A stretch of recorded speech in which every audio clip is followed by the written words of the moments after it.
ஓம் நமச்சிவாய. அனைத்து தமிழ் உள்ளங்களுக்கும் வணக்கம்.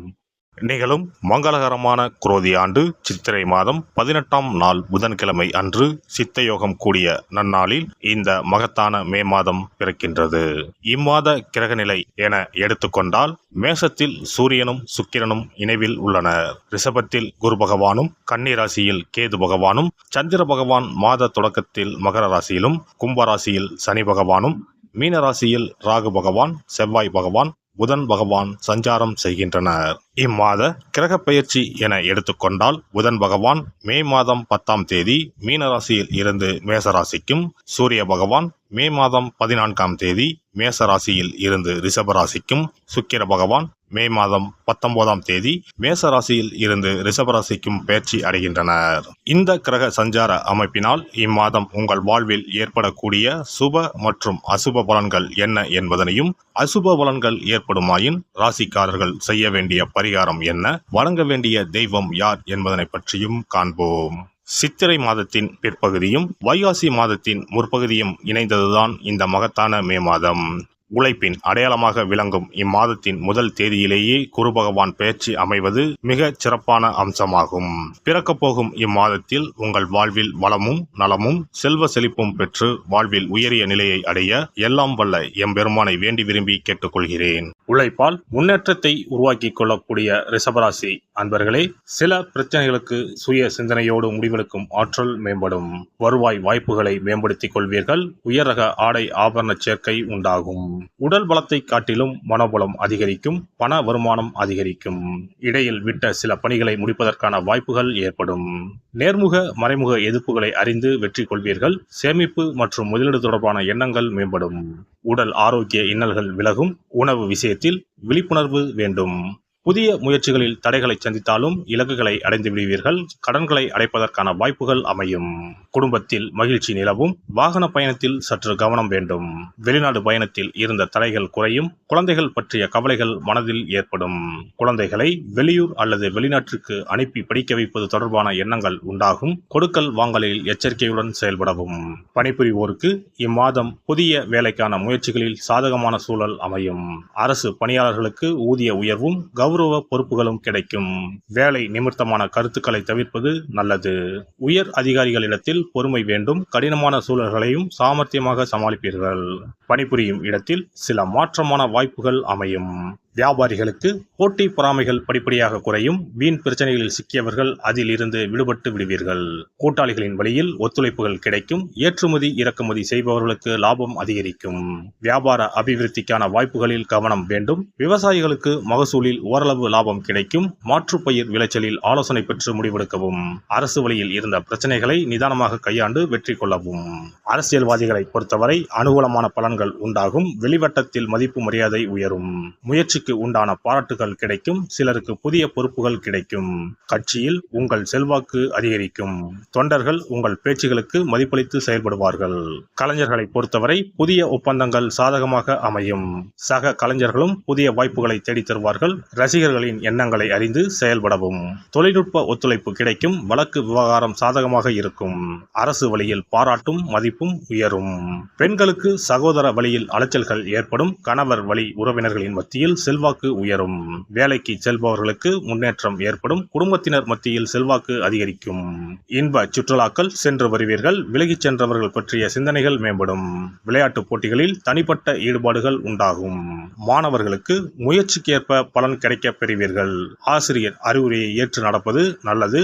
மறதி தொடர்பான பிரச்சனைகள் தோன்றி மறையும். எதிலும் நேர்மறை சிந்தனைகளுடன் செயல்படவும். உயர்கல்வியில் எதிர்பார்த்த முடிவு கிடைக்கும். வெளி விளையாட்டுகளில் ஈடுபாடும் புதிய அனுபவமும் கிடைக்கும். விரும்பிய பாட பிரிவுகளிலும் சேர்வீர்கள். சனிக்கிழமை தோறும் அனுமனை வழிபட செயல்களில் இருக்கும் தடைகள் விலகி வெற்றி கிடைக்கும்.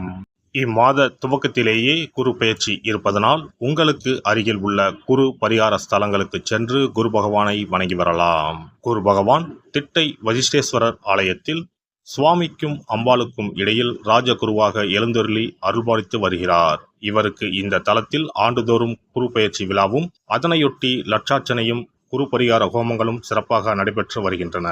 இங்குள்ள குரு பகவானை வேண்டினால் கல்வி செல்வம், பொருள் செல்வம், குழந்தை செல்வம் உள்பட அனைத்து செல்வங்களும் எளிதில் கிட்டும். சிறப்பு பதிவு. இனி அக்ஷய திருதியை 2024 எப்போது, இந்த நாளில் எப்படி வழிபட்டால் தங்கம் சேர்ந்து கொண்டே இருக்கும் என்பதனை பற்றி காண்போம். அக்ஷய திருதியானது ஒவ்வொரு ஆண்டும் சித்திரை மாத வளர்பிறையில் வரும் திருதியை திதியில் கொண்டாடப்படுகிறது. 2024ஆம் ஆண்டில் மே மாதம் 10ஆம் தேதி வெள்ளிக்கிழமை வருகிறது. அன்று காலை 6:33 துவங்கி மே 11ஆம் தேதி காலை 4:56 வரை திருதியை திதி உள்ளது. மகாலட்சுமிக்கு மங்களகரமான வெள்ளிக்கிழமையில் இந்த ஆண்டு அட்சய திருதியை வருவதால் இது கூடுதல் சிறப்புடையதாகவும் அதிக முக்கியத்துவம் வாய்ந்த நாளாகவும் கருதப்படுகிறது. இந்த ஆண்டு அட்சய திருதியை அன்று அபுஜ முகூர்த்தம் இணைந்து வருகிறது. அன்றைய தினம் நாள் முழுவதும் அபுஜ முகூர்த்தம் உள்ளது. அபுஜ முகூர்த்தத்தில் எந்த காரியத்தை துவங்கினாலும் அது வெற்றி அடையும் என்பது நம்பிக்கை. அதனால்தான் இந்த நாளில் தங்கம் வாங்குவது மிகவும் மங்களகரமானதாக சொல்லப்படுகிறது. தங்கம் வாங்க முடியாதவர்கள் அந்த நாளில் மங்களகரமான பொருட்களை வீட்டிற்கு வாங்கினாலும் உயர்வான பலன் ஏற்படும் என்பது நம்பிக்கை. புராணங்களின்படி திருமாலின் அவதாரங்களில் ஒன்றான பரசுராமர் அவதாரம் செய்தது அட்சய திருதியை தினத்தில்தான் என்று சொல்லப்பட்டு வருகிறது. அதனால்தான் இந்த நாளில் பெருமாளை வழிபடுவது உயர்ந்த பலனை தரும் என சொல்லப்படுகிறது. அட்சய திருதியை அன்று அதிகாலையில் எழுந்து குளித்துவிட்டு சுத்தமான ஆடைகளை உடுத்த வேண்டும். பிறகு கோவிலுக்கு சென்றோ அல்லது வீட்டின் பூஜை அறையிலோ விளக்கேற்றி வழிபட வேண்டும்.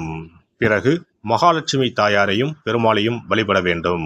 அவர்களுக்குரிய மந்திரங்களை சொல்லி பூஜை செய்ய வேண்டும். அன்றைய தினம் மகாலட்சுமிக்கு நைவேத்தியமாக பால் பாயாசம் செய்து படைப்பது மிகவும் விசேஷமானதாகும். அவ்வாறு செய்ய முடியாதவர்கள் எளிமையாக பால் மட்டும் காய்ச்சி வைத்தும் வழிபடலாம். அட்சய திருதியை என்பது வசந்த கால விழாவாக கொண்டாடப்படுவதாகும். பெரும்பாலும் இது சித்திரை மாதம் வளர்பிறையின் 3ஆம் நாளில் கொண்டாடப்படும். இது பரசுராம ஜெயதி என்றும் கொண்டாடப்படுகிறது. சமஸ்கிருதத்தில் அக்ஷயா என்றால் எல்லையற்ற அல்லது நிலையான என்பதை குறிக்கிறது. எல்லை இல்லாத அதிர்ஷ்டம், செல்வ செழிப்பு ஆகியவற்றை தரக்கூடிய நாள் என்பது இதற்கு அர்த்தமாகும். புதிய தொழில் துவங்குவது, புதிய வேலையில் சேர்வது, புது வீடு குடிபோவது போன்றவை இந்த நாளில் செய்வது சிறப்பானதாகும். இது வாழ்வில் முன்னேற்றத்தை பெறுவதற்கான ஒரு நாளாக கருதப்படுகிறது. பெருமாளின் 6வது அவதாரமாக பரசுராமரின் அவதார தினமும் இதே நாளில் கொண்டாடப்படுகிறது. பல மங்கள நிகழ்வுகள் நடைபெற்ற நாள் என்பதால் இந்த நாளில் தங்களின் வாழ்வில் மங்களங்கள் நிறைய வேண்டும் என மக்கள் தங்கம், வெள்ளி வாங்குவதற்கான நாளாக இந்த நாளை கருதுகிறார்கள். திருதியை திதியில் என்ன செய்தாலும் அது பெருகிக் கொண்டே போகும் என்பது ஐதீகம். அதனால்தான் தங்கம் அதிகமாக சேர வேண்டும் என்பதற்காக இந்த நாளில் மக்கள் தங்கத்தை வாங்குவது வழக்கமாக வைத்துள்ளனர். அதோடு தங்கம் மகாலட்சுமியின் அம்சமாக கருதப்படுகிறது. எல்லாம் வல்ல இறையருளால் நீங்களும் உங்கள் அன்பு குடும்பமும் உடல் நலம், நீலாயுள், நிறை செல்வம், உயர் புகழ், மெய்ஞானம் ஓங்கி வாழ்க வளமுடன். இந்த வீடியோ பதிவு உங்களுக்கு பிடித்திருந்தால் லைக் பண்ணுங்க, கமெண்ட் பண்ணுங்க, ஷேர் பண்ணுங்க, மறக்காம சப்ஸ்கிரைப் பண்ணுங்க, பக்கத்துல இருக்கிற பெல் பட்டனை கிளிக் பண்ணுங்க. நன்றி, வணக்கம். ஓம் நமச்சிவாய, சிவாய நம.